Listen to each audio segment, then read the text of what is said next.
Apple and Samsung smartwatches need more buttons if they want more athletes.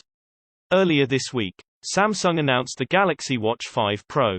It's Samsung's most durable smartwatch ever, and at Unpacked it was clear that the company intends the watch to appeal to outdoor athletes. Apple also revealed at WWDC that watchOS 9 will feature a ton of new running metrics, adding fuel to rumors that a rugged Apple Watch may be on the way. It's clear that both companies are looking to lure in users from the Garmin and Polar crowd. But aside from battery life and durability, there's another obstacle that could derail these efforts: touchscreens. For better or worse, Apple and Samsung have relied on touchscreen navigation on their smartwatches. That's fine for casual exercise, or for the average person who isn't traversing all sorts of terrain with extreme temperatures. It's not going to cut it for the outdoor enthusiast both companies are aiming at with these Pro watches. I've been testing the regular 40mm Galaxy Watch 5. And while it's not the exact same, the Pro is essentially a bigger, hardier version of the Watch 5. When it comes to UI, they share the same design DNA.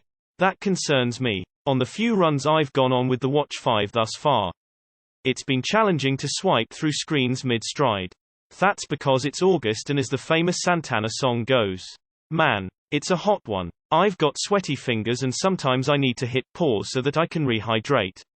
To do that, I have to stop and wipe off my hands just so I can swipe right and tap the pause button. Sounds simple enough, but it's not easy when the humidity is thick enough that it feels like you're swimming in soup. I've had the same issue when testing watchOS 9 on my Series 7. You have to swipe up or scroll via the digital crown to view all the new running metrics.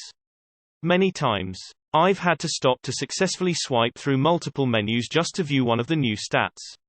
I'd hoped scrolling via the digital crown would be easier, but it's not. This isn't just a summer problem either. If you're a triathlete, it's a swimming problem too. If you work out year-round, it's an even bigger issue in the winter when you have to wear gloves.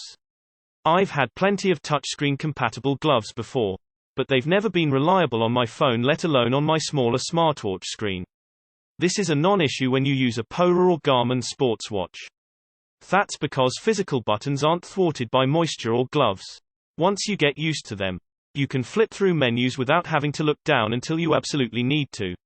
Some even use a combination of touch and button controls, which is ideal because you can always use the most convenient method for a given situation. It's clear that Apple and Samsung are both aware that athletes prize battery life, in-depth metrics, and durability, but it's less clear if either company has really thought about why so many outdoors enthusiasts and triathletes would rather give up a fancy touchscreen than physical controls. We still don't know a ton about Apple's rugged watch. The details surrounding that have been kept under fairly tight wraps. But the Galaxy Watch 5 Pro isn't a secret anymore. It's out in the world, and regardless of what it does have, it's lacking the physical controls so many triathletes have grown accustomed to. Given that, it's somewhat perplexing that Samsung eschewed the rotating bezel for the Pro. That may have been a trade-off to ensure greater durability. I have to run more tests. And of course, there are several reasons why you might opt for a more advanced flagship smartwatch over a dedicated multi-sport GPS watch.